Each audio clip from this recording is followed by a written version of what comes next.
So happy to have Jay Townsend here, who is running for United States Senate. And I wanted to first, before I introduce our two special guests who have endorsed us, I did want to introduce Jay. He's campaigning all over the state. He's been a good friend. He's given me great advice on the campaign. He is a well-respected individual here in his home of the Hudson Valley. And we're just so honored to have Jay Townsend here with us. Jay? Thank you very much. Thank you. You'll hear some remarks about Israel in Iran today, and I will leave it to Ron and the mayor to address that. But I also want to talk about our local economy here in New York. New York State is headed in the wrong direction. I believe the United States is headed in the wrong direction. We've hemorrhaged manufacturing jobs out of the Hudson Valley. We continue to. We've lost a good number of our people, and the reason is quite simple. People are leaving the state of New York, not because of the weather, but because they're tired of having their pockets picked and their dreams denied, tired of seeing their kids forced to leave New York. Now, there's a solution to this, but it's not the solution being pursued in this Congress or by Congressman Hinchey.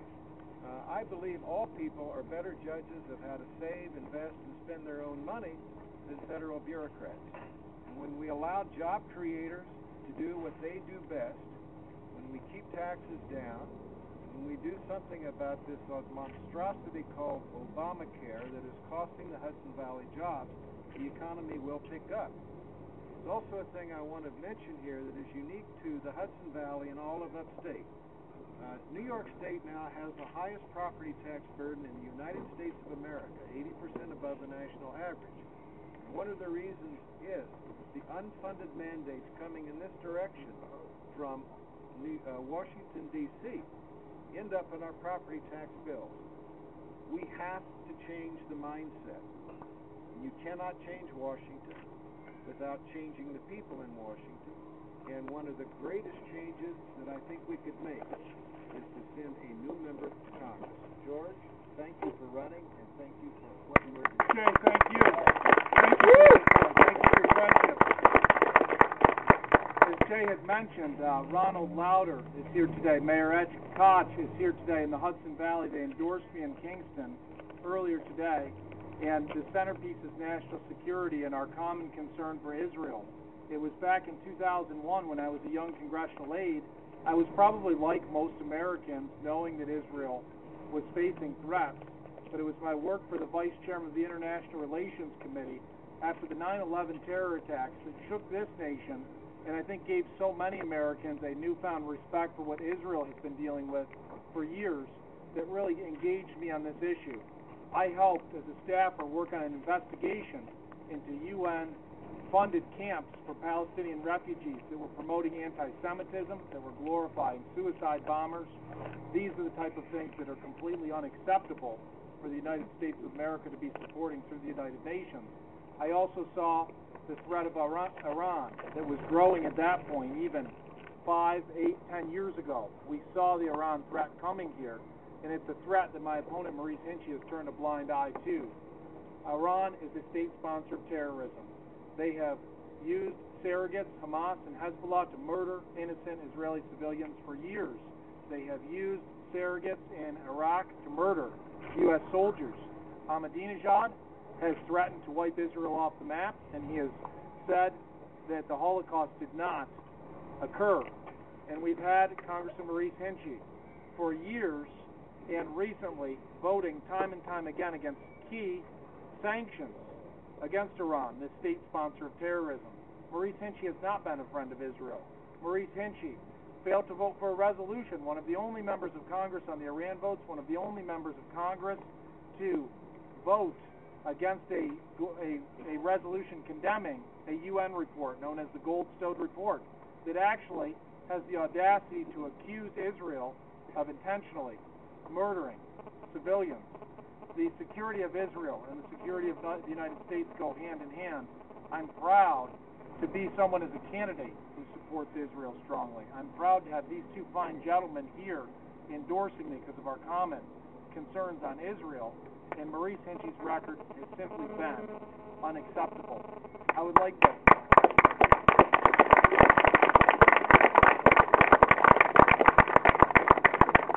like to first introduce Ronald Lauder. He is one of the premier business leaders, not just in the country, but in the world, with the Estee Lauder Corporation. He has continually given back to New York, to the country, to the world for his activities in Jewish organizations, promoting security for Israel, supporting and promoting awareness of the threat that Israel faces day in and day out. He's been a great philanthropist. He's been a great collector of art, trying to bring back art that has been lost, that was stolen by the Nazis. These have been his life works and his life passions. He is one of the premier leaders on some of these issues in the country, and I can't tell you how honored we are to have the support of Ronald Lauder here today. Ronald.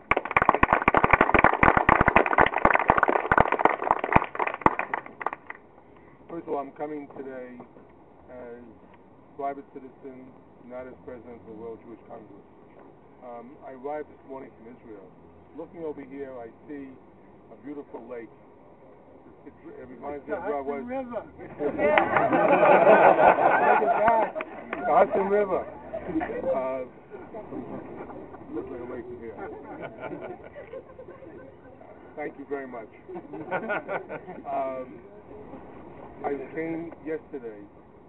I drove down from the north of Israel, and driving down, I passed many towns. In the town of Carmiel, I saw a playground filled with about 200 children playing.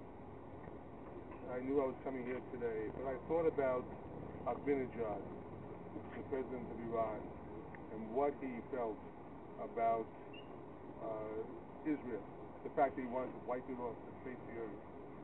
If he did, there's 200 children will be dead. To me, we talk about Maurice Hinchey. His votes on Iran are not only unacceptable, but awful. The fact that he would vote against, one of the 6 Congress voting against sanctions against Iran to stop them from having a nuclear weapon. Constantly, he's talked about the flotilla and the fact that you have to break a blockade. Everyone knows how important it is that Hamas be taken and isolated because of getting weapons.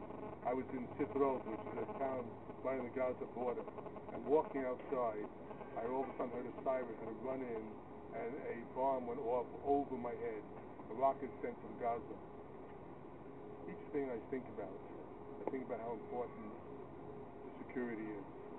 Security for Israel, but also security for the United States. He voted against a bill that would allow people like you, all of you, if you see something suspicious, to be able to report it, and for national security. He voted against that, about the fact that you shouldn't be able to be protected by the government if you see something suspicious. It's about our children, it's about our life, and Maurice Hinchey does not deserve to be a U.S. Congressman. And for that and many other reasons, I know George Phillips. He's wonderful. And I hope that the citizens of the 22nd district will say it. Thank you. Thank you.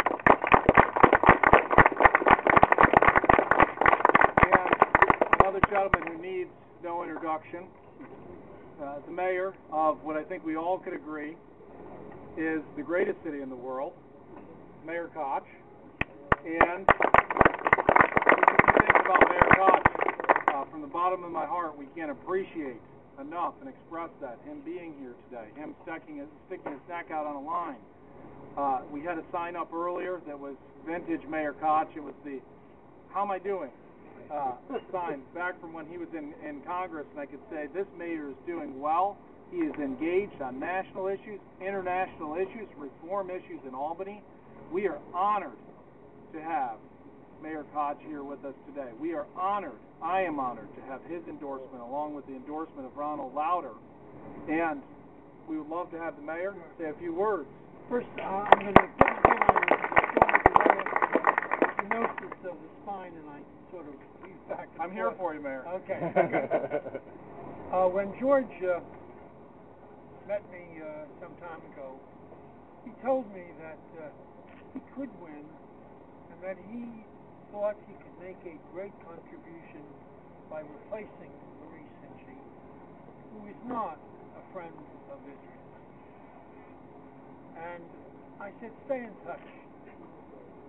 And we stayed in touch, and I believe that George not only can win, will win. And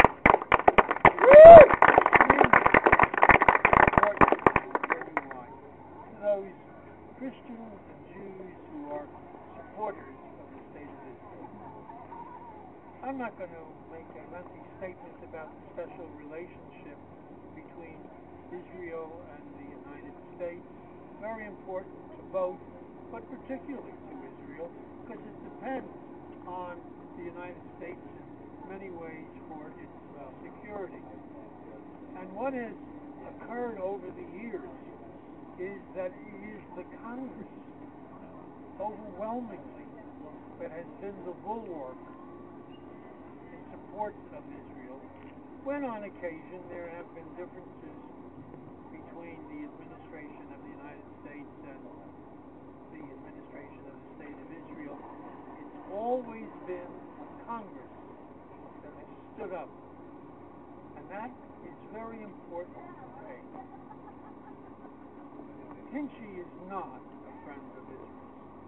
He's demonstrated that many times with his refusal to join bipartisan members of Congress, Democrats and Republicans, who urge the president to be supportive, and not only in this administration, but in prior administrations as well. And I believe that he is very supportive of the Palestinian cause, and I am for a two-state solution, but I believe that paramount has to be the security of the state of Israel. Let me just Amen.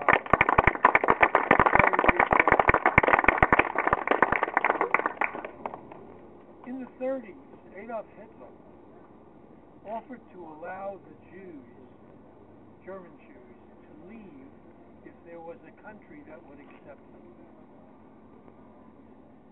Only one country offered, and that was Cuba at the time. And more than 900 Jews were on the U.S. St. Louis. And they went to Cuba, and the Cubans said, no, we're not going to take you. And the ship had to start going back to Europe.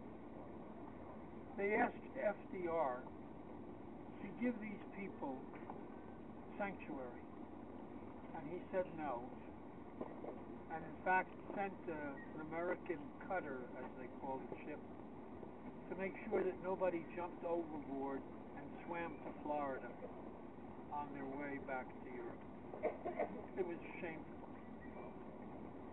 When they arrived back in Britain and France, not yet occupied, they dispersed, and a little bit less than half of them ultimately were murdered by the Nazis, ending up in the concentration and death camps. Now I know that if Israel had been in existence at that time, it would have taken every Jew, no matter how old, no matter how incapacitated, no matter how poor, no matter how many. And that is why supporters of Israel, Christian and Jew, want to be sure that it is always on the minds of the President of the United States and the Congress in terms of support. Hinchy is not one of those who will provide that support. George will, and that is why I came up specially to endorse him, and having talked with people, I am absolutely convinced that if the people of this area come out in the numbers that they're capable of coming out, we're looking, and I'm holding his hand as the next member of Congress.